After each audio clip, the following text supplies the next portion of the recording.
Ladies and gentlemen, good evening, and thank you for tuning in to Canal Algérie's nightly news. On to the headlines. The President of the Republic, Abdelmajid Tebboune, extends his sincere condolences to the families victimized by a road accident in Thiers province. Algeria voices concerns about the French-Moroccan military maneuvers due to be carried out near the Algerian border. And the French journalist Jean-Michel Apathy is sanctioned by his channel for airing a documentary on France's massacres in different regions of Algeria. Welcome back. We begin with tonight's top story as the President of the Republic, Abdelmajid Tebboune, extended a condolences message to the victims' families of the road accident which occurred this morning in Ain Limsan in the province of Thiers. In these painful circumstances, the President of the Republic expressed his compassion with the families of the victims, praying to God in this holy month to welcome them in his vast paradise and wishing a speedy recovery to the injured.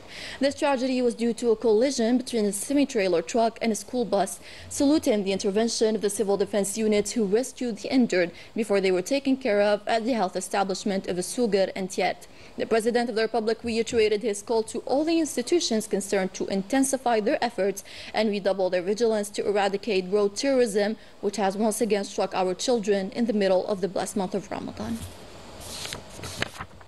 In more details on the accident, today 2 students passed away while 9 others are injured following a horrific traffic accident in the province of Thiers, resulting from a collision between a school bus and a trailer truck. Immediately, the secondary unit of the Ferenda district intervened, supported by members of the secondary units of the Madrousa and Ain Karma districts, where they provided first aid to the wounded before transporting them to the emergency department of Ibn Sina Hospital. The bodies of the deceased were also transferred to the morgue of the same hospital. For its part, the National Gendarmerie Services opened an investigation to determine the circumstances of this painful accident. The Prime Minister Nadir al-Arbawi had a telephone conversation today with the head of government of the Tunisian Republic, Kamal al-Madouri, on the occasion of the holy month of Ramadan. The two officials exchanged wishes and praised the privileged relations between the two countries and the two brotherly peoples. They reaffirmed their commitment to strengthening bilateral cooperation at a level of strategic integration in several areas in accordance with the vision of the President of the Republic, Abdelmajid Tebboune, and his Tunisian counterpart, Qais Said. The discussions also focused on the development of border regions, the coordination and consultation between the two countries. The fight against smuggling and common challenges are also among the priorities, particularly within the framework of the Joint Commission dedicated to border cooperation. In other news, the Secretary General of the Ministry of Foreign Affairs, Lounes Mogerman, received today at the ministry's headquarters the Ambassador of France to Algeria, Stéphane Romaté. The objective of this audience was to draw the French diplomat's attention to the seriousness of the planned France-Moroccan military maneuvers, Sharqi 2025, whose name is very evocative, scheduled for the next September in Rashidiyah, not far from the Algerian border. The Secretary General clarified to his interlocutor that this exercise is seen by the Algerian side as an act of provocation against Algeria. He added that such an act will not fail to fuel the crisis that currently characterizes Algerian-French relations and to raise the climate of tensions between the two countries to a higher threshold of seriousness, while asking the French ambassador to obtain the necessary clarifications on the subject. The Secretary General invited the latter to transmit to his hierarchy the position of Algeria as it was expressed to him. The United Nations Security Council approved yesterday evening in New York a press statement on the initiative of the A3+ group, in which it reaffirmed its firm commitment to the sovereignty and territorial integrity of Sudan and expressed its deep concern about the ongoing discussions on the establishment of a parallel government authority in this country. The members of the Security Council stressed that such actions risk exacerbating the ongoing conflict in Sudan, fragmenting the country and worsening an already humanitarian situation. They also called on the parties to the conflict to seek an immediate cessation of hostilities and to engage in good faith in political dialogue and diplomatic efforts with a view to a lasting ceasefire, and urged all member states to refrain from any external interference that seeks to fuel conflict and instability, to respect their obligations under international law, and to implement relevant Security Council resolutions. The French journalist Jean-Michel Apathy shed light recently on several massacres committed by colonial France on Algerian soil, resulting in the martyrdom of hundreds of thousands of Algerians. من المعافى with more.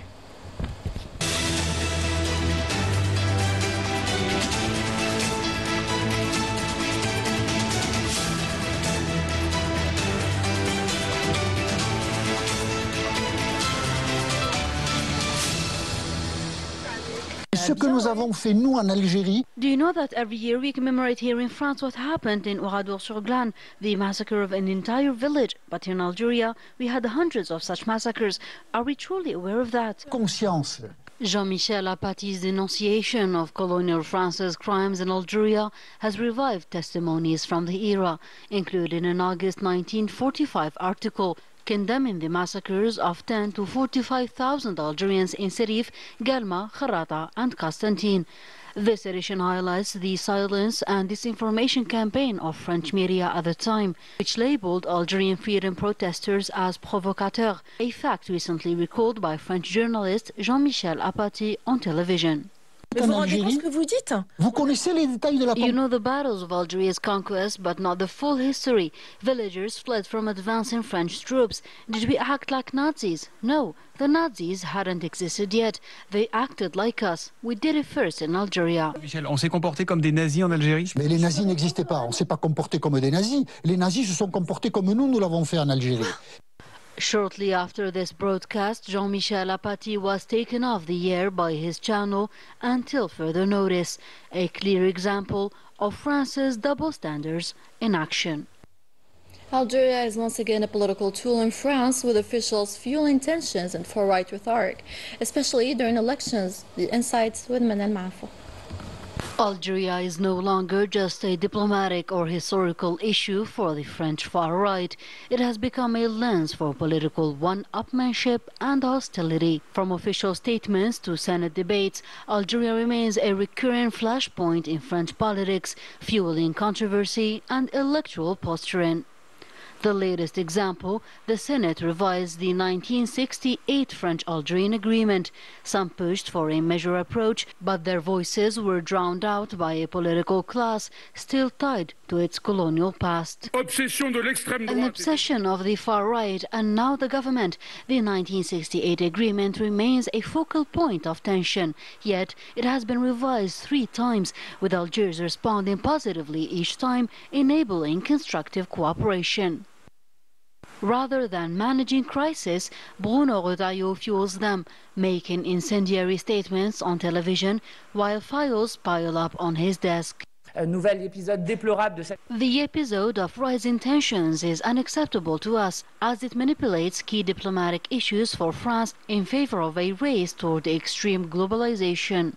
Beyond fiery rhetoric, the far right clings to its slogans of hate, weakening the country, dividing society, and accelerating economic decline, leaving France fractured and vulnerable.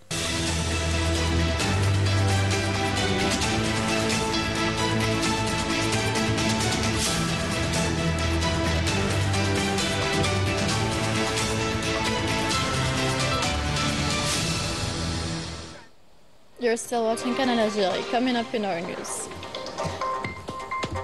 Corruption and censorship among several plagues threatening the Moroccan regime, still using repression to hide the truth.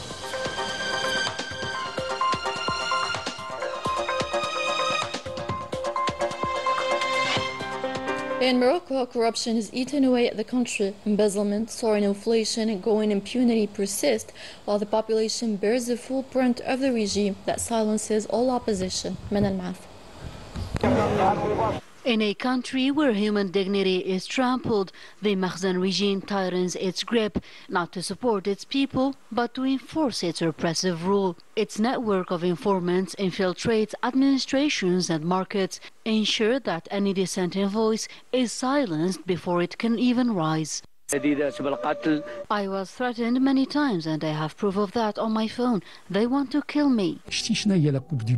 World Cup and tourism in Morocco. These are illusions, nothing more. Moroccan experts estimate that corruption costs over $5 billion annually, yet the justice system remains passive, staging trials with no real consequences as citizens face soaring prices. Everything is expensive. Meat is now luxury. We cannot buy it. We want this oppression to end. Despite public outrage in Moroccan streets, the Makhzen continues to turn a deaf ear and marginalize its people into oblivion. One of the many intimidation methods by the Makhzen is explosion. A member of a Spanish trade union that went to inspect the situation of Sahrawi in the occupied territories was turned away upon arrival. Another example of the regime's efforts to silence all voices denouncing repression. Salim Merah. Violations committed by the Moroccan occupation in Western Sahara are mounting just days after the scandal surrounding the ban on several European MPs from entering occupied Laayoune. Moroccan authorities arbitrarily expelled the Spanish trade union leader from the occupied city of Dakhla. The Spanish trade unionist had traveled to the region to assess the situation on the ground and meet with Sahrawi activists. However, he was forcibly removed under conditions he himself described as unacceptable. In response, the General Confederation of Workers of Spain strongly condemned the expulsion and urged the Spanish government to take a firm stance against Morocco's violations in the occupied Sahrawi territories. Similarly, the General Union of Sahrawi Workers denounced the expulsion, calling for occupied cities to be open to trade union delegations and human rights organizations. It also condemned the Moroccan occupation's policy of censorship aimed at concealing its crimes against the Sahrawi people. Recent events have once again highlighted the impunity with which Moroccan authorities operate in Western Sahara. The Moroccan occupation continues its policy of systematic repression, imposing severe restrictions on the freedom of the Sahrawi people and maintaining the media blackout. That was all. Thank you for watching.